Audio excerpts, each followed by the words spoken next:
Bismillahirrahmanirrahim. Assalamualaikum warahmatullahi wabarakatuh.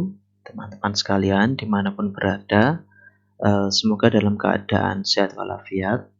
Jadi teman-teman, hari ini kita akan belajar mengenai statistika pendidikan, di mana sub dari mata kuliah ini. Di pertemuan kali ini kita akan membahas mengenai logika penelitian.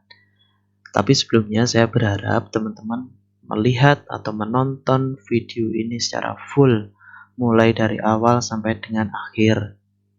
Di beberapa traffic yang saya dapat dari YouTube, teman-teman tidak menonton full, hanya beberapa menit saja di awal, kemudian teman-teman skip.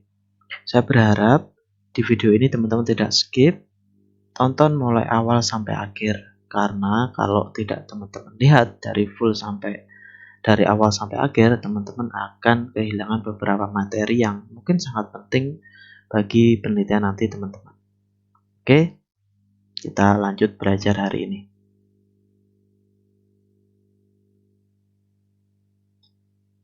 Oke, teman-teman, hari ini kita atau tema dari materi kita adalah logika penelitian. Mungkin terlihat sederhana, terlihat gampang. Nah, mungkin biasanya terlihat gampang, terlihat mudah, masuk akal. Logika itu kan masuk akal ya teman-teman. Jadi sepertinya mudah gitu penelitian, tapi tetap masuk akal gitu. Tapi jangan dikira begitu teman-teman. Tapi meskipun seperti itu juga gitu, tidak susah-susah banget sih menerapkan logika dalam penelitian. Kita lanjut ya. Nah, kita akan mulai dengan apa sih atau ciri-ciri sebuah penelitian itu masuk akal atau tidak. Nah, saya memiliki beberapa acuan yang mungkin nanti teman-teman bisa pelajari. Yang pertama yakni bisa diukur dengan alat ukur statistika. Jadi teman-teman, dalam statistik itu ada variabel terikat dan variabel bebas, X dan Y. Contoh sederhananya seperti itu. Jadi setiap variabel itu ada indikator. Indikator itu apa? Indikator itu adalah segala sesuatu yang dapat mengukur variabel. Jadi misalkan variabelnya adalah X, nanti di X itu ada beberapa indikator yang bisa dihitung, sehingga X ini bisa dikatakan tinggi, sedang, atau rendah, atau sangat rendah, itu diukur dari indikator. Nah, indikator ini ada macam-macam skalanya, ada skala Likert maupun Goodman untuk mengukurnya. Likert itu kalau ada kurang lebih 5 pilihan opsi dalam angket, ada sangat baik, biasa, buruk, sangat buruk. Contohnya seperti itu. Kalau Goodman itu iya dan tidak saja, ada 2 opsi pilihan. Nah, skala itu nanti yang akan mengukur indikator dalam melihat sebuah variabel. Nah, syarat yang pertama, logika penelitian itu dikatakan logis, itu bisa diukur dengan alat ukur statistika.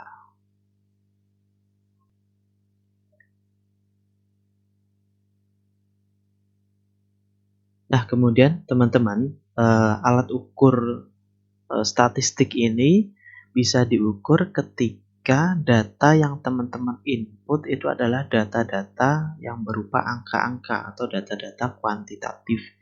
Jadi ketika teman-teman mendapat data yang bukan berupa angka-angka, itu wajib di-convert atau diganti atau dilambangkan dengan angka-angka supaya dapat terukur dengan statistik. Nah, seperti yang saya sampaikan tadi, menggunakan skala Likert misalkan, ada sangat baik, biasa, buruk, sangat buruk.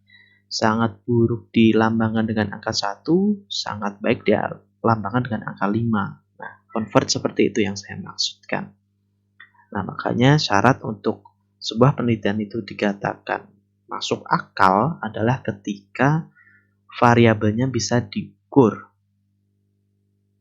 Nah, kemudian yang kedua, teman-teman, eh, masuk akal. Nah, seperti judulnya ya, logika penelitian. Jadi, segala sesuatu yang ada dalam penelitian tersebut harus masuk akal. Dalam bahasa ilmiah itu disebut dengan logika atau positivistik pendekatannya ya. Yang kemudian masuk akal itu yang kedua maknanya adalah mengukur sesuai kemampuan. Jadi ketika teman-teman itu mahasiswa dan calon sarjana menggunakan pendekatan kuantitatif, ya sampelnya yang masuk akal saja. Jadi teman-teman mungkin akan lebih baik ketika skop atau jumlah sampelnya itu tidak terlalu banyak. Ya sedang-sedang sajalah. Jadi tidak mungkin teman-teman mengukur seluruh penduduk seluruh Indonesia, itu kan nggak masuk akal. Tapi sesuaikanlah dengan kemampuan saja. Jadi ketika cukupnya hanya 100 orang atau 200 orang, saya kira seperti itu maksudnya adalah masuk akal. Yang selanjutnya yakni adalah kontekstual sesuai keadaan teman-teman. Seperti yang saya sampaikan tadi di awal, jadi ada indikator yang digunakan untuk mengukur keadaan variabel. Nah, variabel dan indikator itu ditentukan dasarnya bukan menurut perasaan teman-teman. Jadi misalkan indikator dari pola belajar misalkan. Pola belajarnya kan bisa pola belajar yang efektif, tidak efektif, sangat tidak efektif dan lain sebagainya kan ada pertanyaan-pertanyaan untuk mengukur itu. Maksud saya begitu. Nah, indikator-indikator itu bisa disesuaikan sesuai dengan keadaan teman-teman. Misalkan teman-teman dari satu variabel itu ada 5 indikator. Nah, karena teman-teman misalkan mampunya hanya 4, itu teman-teman bisa saja menggunakan 4 indikator untuk mengukur satu variabel. Tetapi nanti dalam definisi operasional, teman-teman harus jelaskan kenapa memilih atau menggunakan 4 indikator dalam satu variabel. Meskipun seharusnya ada 5, mungkin karena keterbatasan waktu atau keterbatasan teman-teman dalam biaya dan lain sebagainya. Itu tetap harus dijelaskan dalam definisi operasional. Itu maksud dari kontekstual atau sesuai keadaan. Jadi teman-teman tidak bisa mengotak-atik seenaknya sebuah indikator dari variabel tanpa ada syarat atau ketentuan atau keadaan yang mengharuskan teman-teman untuk merubah. Nah, kita resume dari awal teman-teman. Jadi syarat sebuah penelitian itu masuk dalam logika, yang pertama bisa diukur dengan alat ukur statistika. Syaratnya apa? Satu, datanya berupa data kuantitatif atau data angka-angka. Yang kedua, terdapat variabel yang bisa diukur oleh indikator-indikator. Penentuan indikator dalam sebuah variabel itu ditentukan oleh teori, basis teori, atau berdasarkan penelitian terdahulu. Nah, kemudian yang kedua yakni masuk akal. Masuk akal itu penelitiannya itu tidak berlebihan begitu, tidak mengada-ngada di luar batas kemampuan teman-teman. Kemudian yang selanjutnya yakni kontekstual atau sesuai dengan keadaan, seperti yang sudah saya jelaskan tadi. Nah, tampaknya kalau kita berbicara secara normatif seperti ini, teman-teman tidak terlalu memahami, tetapi kita akan masuk dalam contoh, teman-teman ya. Nah, begini, contoh logika penelitian, teman-teman. Jadi, ada 2 judul ini. Yang pertama adalah pengaruh pola belajar terhadap prestasi belajar mahasiswa Penmas 2019. Kemudian yang kedua adalah pengaruh cara mengajar dosen dengan metode Jigsaw terhadap prestasi mahasiswa Penmas 2019. Nah, dari kedua judul ini, itu ada satu yang tepat dan ada satu yang kurang tepat. Jadi teman-teman begini, dalam semester ini kita hanya akan belajar metode analisis menggunakan statistik itu cuma ada 3. Yang pertama adalah uji beda, yang kedua adalah korelasi, yang biasanya judulnya itu menggunakan kata hubungan antara X dengan Y. Simpelnya seperti itu. Dan yang ketiga adalah penelitian menggunakan analisis regresi. Ini biasanya judulnya adalah pengaruh antara X terhadap Y. Ada uji beda, ada korelasi, ada regresi. Cuma 3 itu saja teman-teman. Nah, dalam contoh ini teman-teman saya tampilkan contoh yang dengan analisis pendekatan regresi yang lebih tepat menganalisis datanya karena ada menggunakan 2 variabel yang saling memberikan pengaruh begitu. Nah, yang pertama kita lihat teman-teman. Ini nanti teman-teman akan bisa membedakan ini masuk akal atau tidak.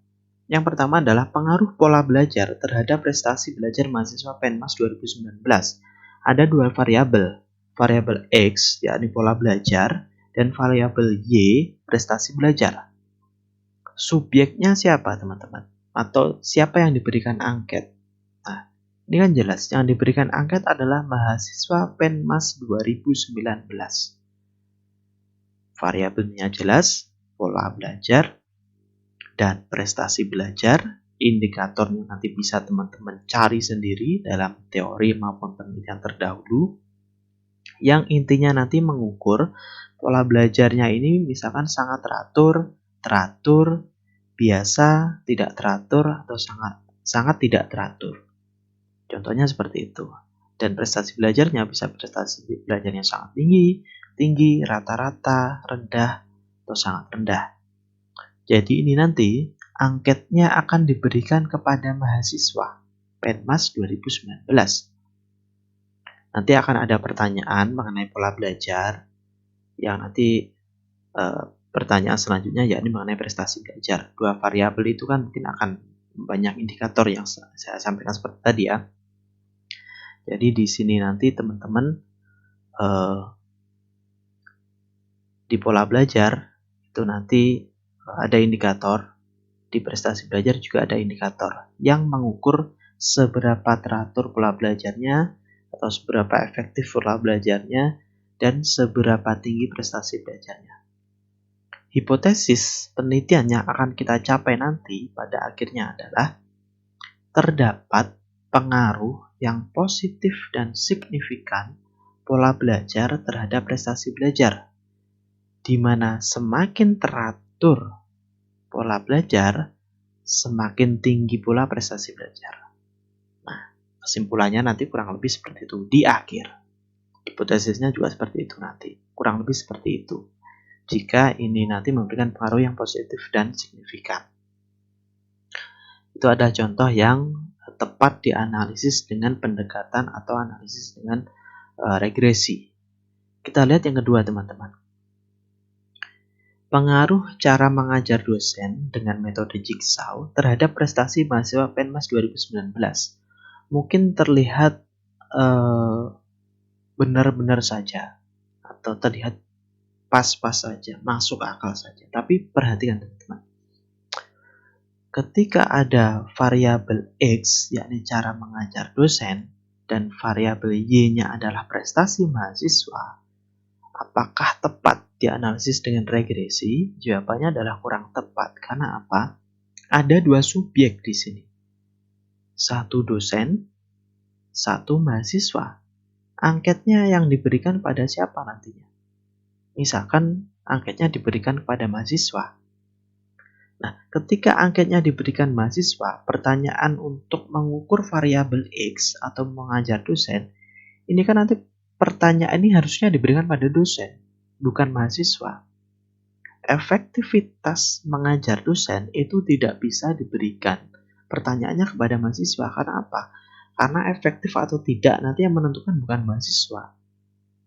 Logikanya begini, bisa saja dosen itu sudah mengajar sangat efektif berdasarkan metode jigsaw di sini, tetapi belum tentu diterima oleh mahasiswa dengan efektif pula. Nah, di sini kan ada kegagalan berpikir ya, ada kegagalan berlogika kalau ini menggunakan pendekatan atau menggunakan analisis regresi. Karena apa? Karena subjeknya yang diukur itu tidak jelas. Nah, angketnya diberikan pada mahasiswa, tetapi mengukurnya dosen. Kan tidak begitu. Kalau saya ingin mengetahui kecerdasan Anda, yang saya ukur adalah Anda. Bukan saya bertanya pada temannya Anda. Ya kan? Kalau ada yang ingin mengukur kecerdasan saya, yang diuji adalah saya, yang dites adalah saya. Bukan bertanya pada orang lain mengenai saya. Masuk nggak penjelasan saya? Jadi, untuk mengukur sebuah variabel itu harus pada sasaran yang tepat. Kalau angketnya ini diberikan pada mahasiswa, berarti yang harus diukur adalah keadaannya mahasiswa. Perhatikan ini, pola belajar, prestasi belajar itu diberikan pada mahasiswa. Cocok. Yang mengalami pola belajar adalah mahasiswa. Yang mengalami prestasi belajar adalah mahasiswa. Tapi bedakan di sini. Cara mengajar itu dosen, prestasi itu mahasiswa. Angketnya diberikan pada mahasiswa. Mahasiswa tidak bisa mengukur cara mengajar dosen. Adanya adalah persepsi mahasiswa.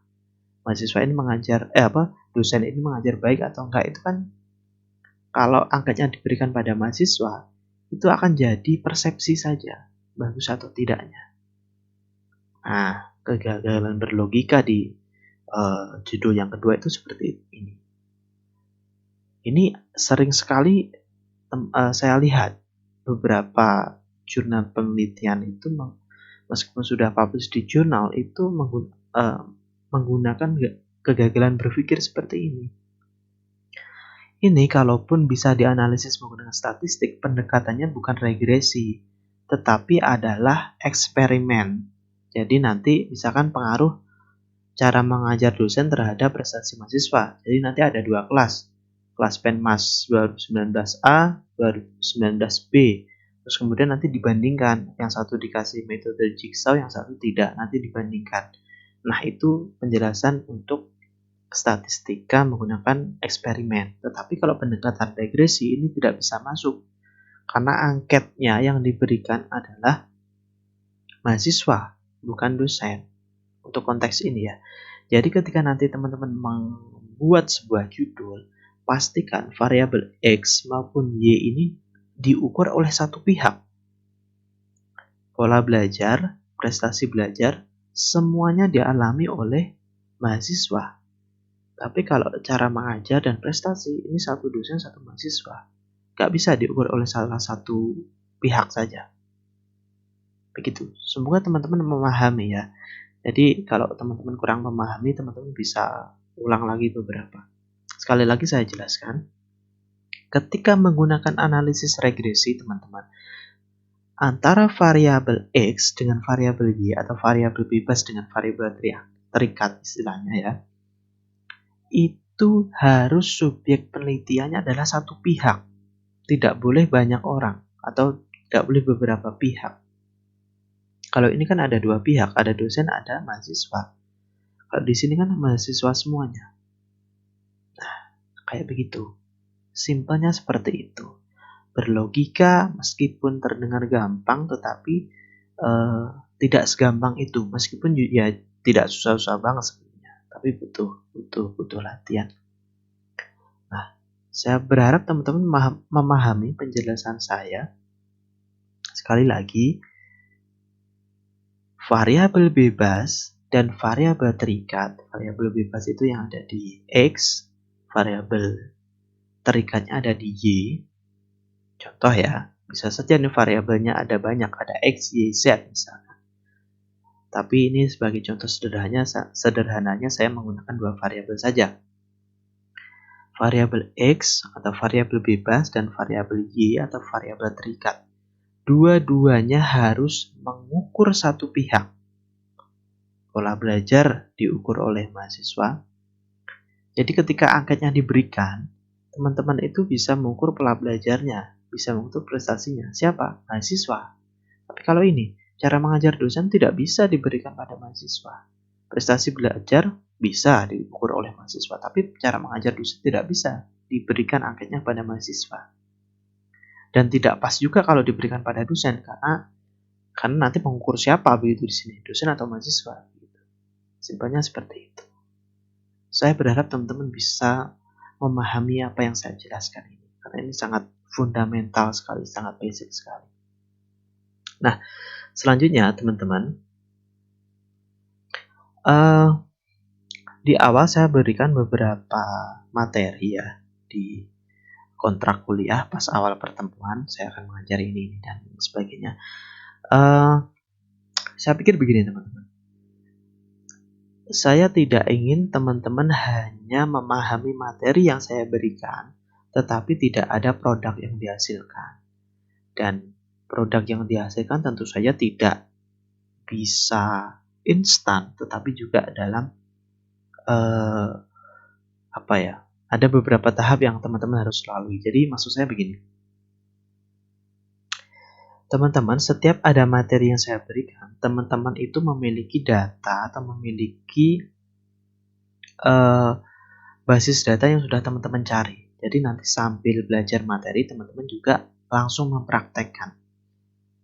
Maka dari itu, dari teman-teman mulai minggu depan akan saya berikan tugas. Jadi nanti setiap pertemuan misalkan membuat judul, teman-teman harus membuat judul.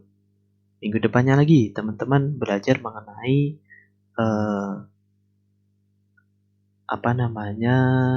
uji validitas dan reliabilitas instrumen. Teman-teman membuat instrumennya. Minggu depannya lagi teman-teman analisis data atau mengumpulkan data dan sebagainya. Atau mungkin minggu selanjutnya teman-teman menentukan jumlah sampel. Nah, teman-teman juga menentukan jumlah sampel. Jadi setiap tahap pembelajaran, teman-teman akan ada tugas yang akan teman-teman kerjakan secara real, secara nyata. Jadi tidak belajar, kemudian tugas di akhir, tidak. Tetapi setiap materi, setiap tahap materi yang akan saya berikan, teman-teman juga ikut mengerjakan. Supaya nanti teman-teman ketika di akhir, teman-teman hanya revisi sedikit-sedikit saja. Jadi nanti materi pembelajarannya akan saya sesuaikan dengan keadaan teman-teman. Begitu ya. Jadi ini berbasis project teknik mengajarnya. Jadi ketika pembelajaran ini berakhir, teman-teman akan memiliki dua hal. Yang pertama adalah pengetahuan, yang kedua adalah karya berupa hasil dari teman-teman belajar mengenai penelitian tadi. Mungkin nanti akan diterbitkan di jurnal ini atau apa, nanti kita bisa diskusikan lebih lanjut di belakang ketika produknya sudah jadi. Tapi nanti mulai minggu depan teman-teman akan learning by doing, belajar juga materinya tetapi juga menerapkan apa yang teman-teman pelajari. Oke, sampai di sini teman-teman semoga paham ya. Materi ajarnya cuma 3 saja, uji beda, korelasi, dan regresi. Ya mungkin ada partikel-partikel yang lain yang memperkaya 3 analisis ini. Nah ini teman-teman, jadi mulai minggu depan teman-teman mulai setelah melihat materi ini ya, teman-teman nanti akan membuat sebuah kelompok terdiri dari 6 orang kurang lebih ya, tergantung keadaan jumlah mahasiswa yang ada di kelas teman-teman, kurang lebih 6. Kemudian buat judul dengan analisis regresi yang seperti saya contohkan tadi. Pengaruh X terhadap Y. Ingat sesuai dengan logika yang saya sampaikan seperti tadi ya. Mengukur satu subjek. Pengaruh X terhadap Y, subjek penelitiannya siapa. Kemudian yang ketiga adalah tema mengenai pendidikan masyarakat. Lebih bagus. Tapi kalau teman-teman terlalu susah dan lain sebagainya, temanya adalah pendidikan secara umum. Jangan jauh-jauh, sekitar teman-teman saja. Kemudian, judul draft penelitian sesuai dengan minat dan kemampuan. Tidak perlu mengukur banyak-banyak. Nah, ini saya jelaskan di poin nomor 5. Pilih sasaran penelitian, mahasiswa, warga dekat rumah, atau yang sekiranya teman-teman bisa jangkau, karena nanti teman-teman angketnya betul-betul disebarkan. Tidak angket bohong-bohongan, tapi seperti yang saya sampaikan tadi, learning by doing. Teman-teman membuat, kemudian dilaksanakan secara nyata di lapangan. Ketika nanti teman-teman membuat instrumen, teman-teman akan membuat instrumen dan betul-betul disebarkan pada masyarakat atau sasaran dari penelitian teman-teman. Kemudian nanti silahkan tulis anggota kelompok dan judul yang teman-teman sepakati dengan kelompoknya di kolom komentar Google Class. Nanti akan saya siapkan, teman-teman silahkan di situ nanti komentar kelompok 1 atau kelompok X, anggotanya A, B, C, judulnya apa. Nah, nanti akan saya komentarin di situ sudah tepat atau belum judulnya. Kalaupun direvisi, nanti direvisi apa. Begitu yang akan saya sampaikan. Step pertama tugas adalah membuat judul yang sesuai dengan logika. Nah, kemudian yang terakhir, tugas ini sangat menentukan nilai maupun karya buat teman-teman ke depan. Oke, jadi saya berharap teman-teman tidak skip videonya, tapi teman-teman tonton mulai awal sampai akhir. Tugas awal ini sangat fundamental karena menentukan keadaan nanti teman-teman mengerjakan tugas-tugas selanjutnya. Oke, saya kira itu teman-teman. Semoga materi hari ini bisa teman-teman pahami dengan baik. Kalau tidak atau kurang jelas, teman-teman bisa ulangi videonya lagi sampai teman-teman benar-benar jelas. Ingat teman-teman, logika tidak semudah yang dibayangkan, tetapi juga tidak sesulit yang teman-teman bayangkan. Kuncinya apa? Diskusi, banyak membaca, dan let's do it. Terapkan saja. Oke? Saya kira itu teman-teman. Semoga sehat selalu. Semoga materi yang saya berikan bisa dipahami oleh teman-teman semuanya. Terima kasih. Wassalamualaikum warahmatullahi wabarakatuh. Bye. Sehat selalu.